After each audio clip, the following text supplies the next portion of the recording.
He was 21 years old, a university student, full of ideas, full of anger, and full of hope. On a bright afternoon, he marched through the Capitol, holding nothing but a sign and a borrowed megaphone. By nightfall, he was gone. The government called it an incident. His friends called it a kidnapping. His mother called it a nightmare that never ended.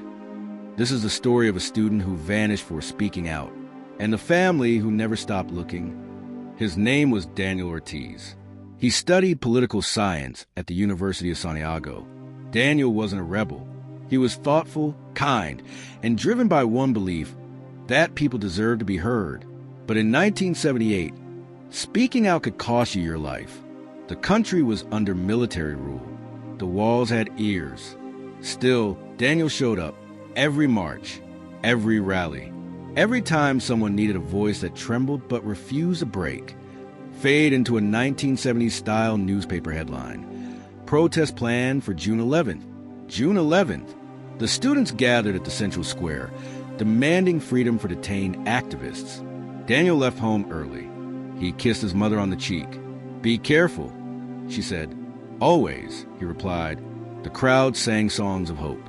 Flags waved. Then came the sirens, the tear gas, the running.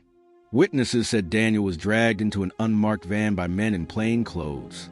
No badge, no word, just disappearance. At midnight, Daniel's mother began calling every hospital, every police station, every number she could find. No one had seen him. The next morning, the police came to her door, not to help, but to question her. They searched Daniel's room, took his books, and warned her to stop asking questions. But she didn't. For months, she went door to door, city to city, her hands shaking as she showed Daniel's picture. Every official said the same thing. "We have no record of him." Behind locked doors, the state already knew. Internal reports showed Daniel was taken to a secret military detention center outside the city. But at the time, his name didn't exist, not on any list, not in any archive. Journalists who tried to report it were arrested.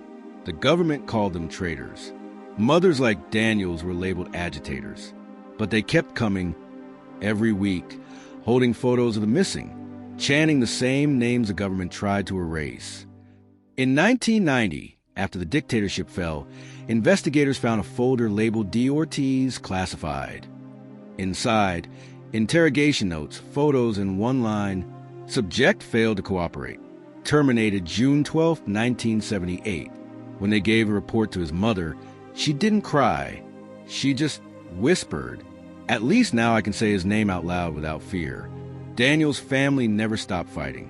His sister became a human rights lawyer. His mother founded an organization that tracks disappearances. For decades, they pushed for trials. Some of the men responsible were named, but few faced justice. Every June 11th, they returned to that same square. Candles, photos, signs, whispering his name, and the names of thousands like him. Daniel's story is not history. It's a mirror, because in every country, there are those who vanish for speaking truth, and those who refuse to forget them. The silence after a disappearance is the loudest sound a nation can make. But those who break that silence, the mothers, the sisters, the friends, they keep memory alive, because memory is resistance, and remembrance is justice.